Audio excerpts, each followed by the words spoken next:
Have you gone to dauntlessdialogue.com and seen vague rules yet? You need to. Here's why. We've seen a lot of violence emerge from the so-called public health measures, with seemingly rational public servants enforcing rules that lead to horrible consequences. Children being so easily masked at young ages for the entire school day. Teachers and parents emotionally abusing their children for not masking properly in classrooms and parks. We've seen small businesses grow increasingly paranoid in what they will allow, taking the law into their own hands, refusing service to people whose legal rights should protect them from discrimination.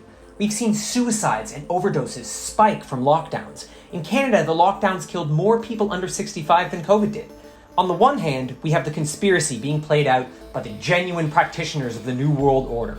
People like Klaus Schwab and even Canada's own Prime Minister Justin Trudeau are actively and openly ushering in the Great Reset while also calling critics of this plan conspiracy theorists. Many of us know about the military-style compartmentalization that has allowed a conspiracy of this magnitude to play out. But, on the other hand, we have normal people participating in the push to forcefully vaccinate younger and younger children with an experimental vaccine.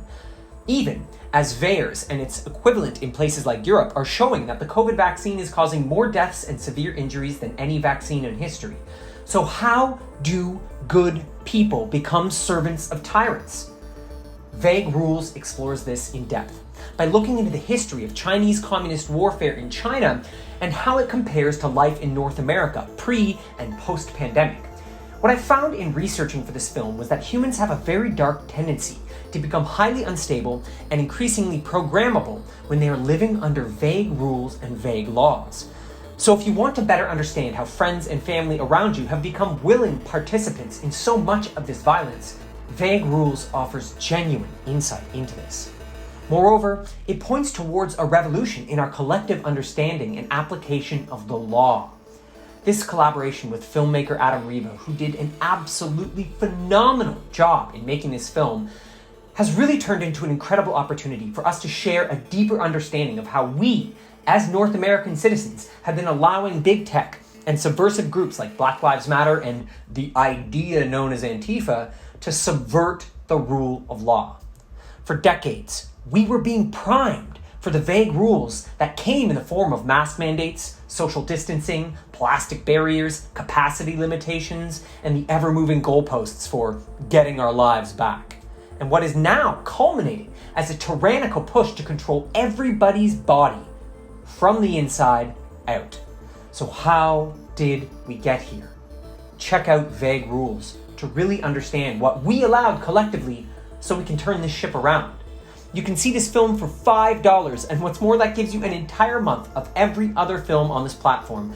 And let me just say that the content on Dauntless Dialogue is some of the best research on the internet.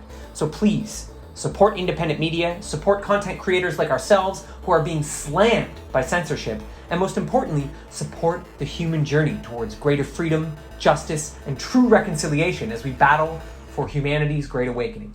DauntlessDialogue.com, Vague Rules, check it out.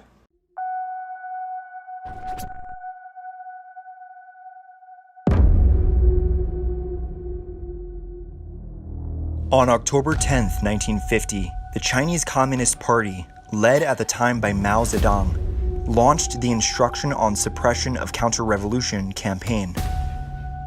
It involved Communist Party committees across all of China initiating a massive effort to suppress and purge counter-revolutionaries.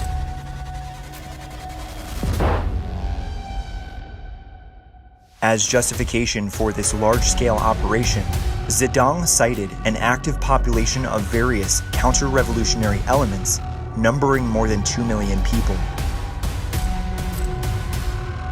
This brutal campaign was waged on the people of China for 2 years, with more than 2.6 million people arrested and 710,000 put to death as counter-revolutionaries.